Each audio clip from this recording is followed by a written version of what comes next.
Hi everyone, Megan here. Today I'm going to be talking about Jane Austen's arguably most loved novel, Pride and Prejudice. Now, Pride and Prejudice is my favorite of Jane Austen's novels, and so I'm very excited to talk about this today. I'll just put this back in here because isn't it so nice to see the spines all just, nice. Yeah, so today I'll be talking about Pride and Prejudice as part of my Journey to Jane Austen video series.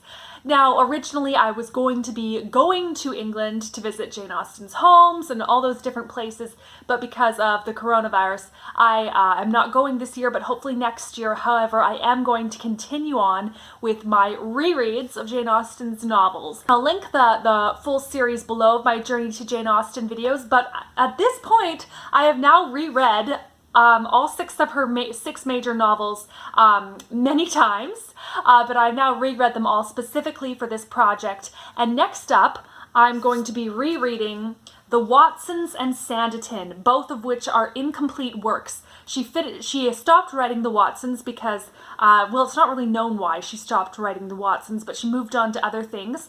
And she stopped writing The Sanditon when she became too ill to write anymore, and she eventually did pass away a few months later. But yeah, right now, today, we're going to be talking about Pride and Prejudice. So I like to start off my videos by giving you two quotes, and then I want you to guess who said those quotes, and at the end of the video I'll reveal who said them. With today, however, I'm taking two pieces of narration, and you have to guess who the narration is talking about. So here's quote number one. Blank was so odd a mixture of quick parts, sarcastic humor, reserve, and caprice. So that's quote number one. Quote number two, he was a tall, heavy-looking young man of 25. His air was grave and stately, and his manners were very formal. So, tell me who that's talking about, and at the end of the video, I will let you know who it is. So I thought we'd start out by talking about Lydia Bennet. She is one of the most brilliant characters in all literature. She is probably one of my favorite characters ever. She is so witty, she is smart, she's funny, she sees the world through a lens of humor, and she always says exactly what you wished you would have said if you had had the presence of mind. So I'm thinking especially of her conversation with Lady Catherine when Lady Catherine continues to, demand things of her and point barbs at her and insult her. And Elizabeth comes back with such good comebacks that she owes Lady Catherine nothing. She holds herself with self-respect, and yet she doesn't let on really what's actually going on with her.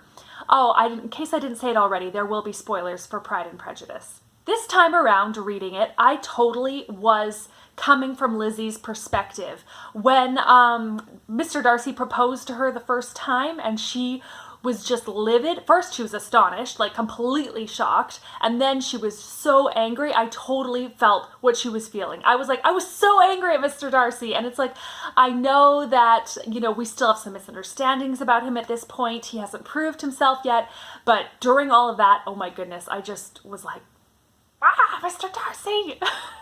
Even though I love Mr. Darcy. But that is why Jane Austen is so brilliant. She can take you from feeling that way about a character to loving a character. Now, regarding Mr. Darcy, some fans tend to say that he's proud and he was a jerk and he was just really awful and annoying, while other fans can say, oh no, he wasn't actually proud, he was awkward and he was socially uncomfortable, he wasn't good socially. And then there's other fans who say it's a mix of both pride and awkwardness, and I am of that latter group of fans. I love Matthew Macfadyen's portrayal in the 2005 Pride and Prejudice. He's tender, he's awkward, he's eager, he's anxious, he's great. I love him. But I tend to think that he doesn't show enough of that pride and that arrogance that Mr. Darcy does have in the book. There's a reason it's called Pride and Prejudice, not Awkwardness and Prejudice. Darcy does think he's better than the Bennets and most other people in Meryton, and when he proposes to Elizabeth for that first time, he has not a shadow of a doubt that she is going to say yes. Like, it never even occurs to him that she would say anything but yes. And of course, that is not a great way to enter a proposal. On the flip side, Darcy is socially awkward as well. He struggles to talk to new people. He struggles to meet new people. He doesn't want to be dancing with women he doesn't know because it's such a struggle for him to talk with them while he's dancing. It's awkward for him. He can be more relaxed and easy with people he knows and knows well. It's much more difficult for him to actually talk with people and interact with people. He says himself he doesn't have that gift, although Elizabeth does shoot back, well, maybe you should practice. So both these facets, not just one, are major parts of Darcy, and this is why Darcy is not a jerk and he's not the perfect man. Let's talk about Jane Bennet. She's such a kind soul. She always believes the best in people. She gives them the benefit of the doubt, and I think that is a really, really good thing to be able to do, to be able to have. Although I think at some point you need to at some point it does become blindness where you're like, oh no, they didn't mean to do that, they're actually meaning this. And that's what Jane does when it comes to Caroline, when it comes to Darcy, when it comes to Wickham, like she doesn't allow herself to see other people's faults. So while I think it is the best thing to believe the best in people and to give them the benefit of the doubt, I think it is important that it doesn't carry you to the point of blindness. And of course, Jane does learn this herself in the course of the novel. Now, Mr. Bingley, he is such a sweet man, and it's funny because once again, in the 2005 Pride and Prejudice, which I love, Mr. Bingley is portrayed as a socially awkward person in a different way than Darcy, a more friendly way than Darcy, yet socially awkward nonetheless. Whereas in the book, he's not socially awkward at all. And I do really appreciate the 2005 interpretation of it. It's fun, it's hilarious, I love to watch it, but it's not actually the Mr. Bingley of the book. In the book, he's the most popular guy in the room, and not just because he's wealthy. He walks in, he's fun, he's good with people, he talks with people, he's really popular. He's who everybody wants to be or be with. And he's not awkward with Jane either. They get along really well. They are, they're not super shy with each other. They really click. Okay, Lydia. This time I was reminded of just how young Lydia is. At the beginning of the book, she's 15, and by the end of the book, she's just barely past 16. So that means when she runs off with Mr. Wickham at age 16, she is a minor. And Lydia really doesn't understand what she is doing.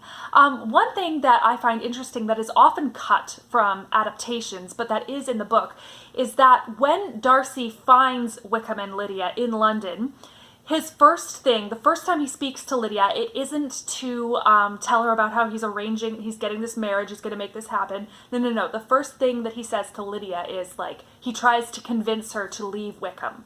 Leave Wickham, come back to your family, we'll get this figured out, we'll figure everything out. That is his first step. So Lydia does have the choice. She isn't just told, well, you're marrying this man now because you ran away with him. She says, no, I'm not leaving Wickham, and I know that he will eventually marry me. He might not right now, but he will eventually. And of course, she's a naive 16-year-old. Wickham is never going to marry her. He's just going to use her and then drop her when he finds a wealthier woman who he can marry and have her money.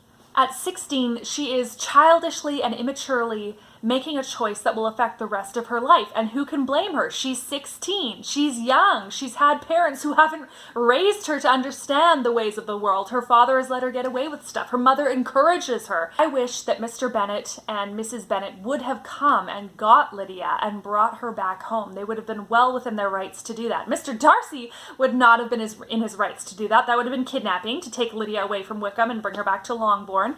So he does the next best thing, which is he makes it possible for Lydia to marry Wickham. So yeah, I really do feel bad for Lydia. If her father had not written her off, maybe she would have turned out better. That leads me to talking about Wickham. Wickham is guilty of statutory rape. And not very many people like to put it that way, but he is. Of course, back then, marrying a 15-year-old or a 16-year-old was perfectly normal. However, we do know more now about what a 15, 16-year-old brain is like. It's still developing, so she's not making clear choices, mature choices. And Wickham sees this, and he takes advantage of this. He knows that she does not have any brothers, and that her father is not proactive and will not fight for her. Of course, Mr. Bennet does try his best in the end, but he's not successful in finding Lydia, and Wickham knew he wouldn't be. Wickham knew that Lydia was not sensible, she was not wise, and that she was eager to be married and would do anything to be married. So I don't love it when in different Austen adaptations or Austen retellings, such as Lost in Austen, the BBC miniseries, they portray Mr. Wickham as simply being misunderstood, and really, he's actually the guy who has a good heart in the end, a better heart than a lot of the other people in it. And it's like, no, that is a misinterpretation. All that to say, I did really enjoy Lost in Austen in some ways.